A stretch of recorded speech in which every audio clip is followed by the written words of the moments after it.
70 वर्षापूर्वी पंढरीच्या वारीतील पादुका चक्क होडीने विठोबाच्या मंदिरात पोहोचल्या होत्या।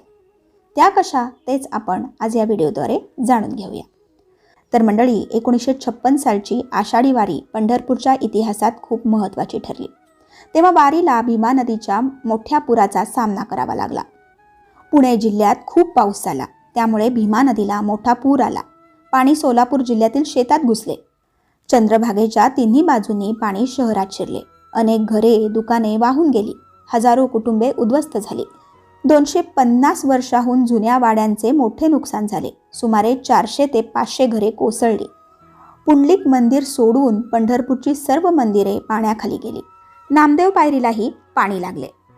संतांच्या पालख्या गावाबाहेरच थांबविण्यात आल्या। लाखो वारकरी शहराच्या वेशीबाहेरच थांबले। वारीची परंपरा थांबू नये म्हणून काही मानकरी होडीने पादुका घेऊन विठोबाच्या मंदिरात गेले।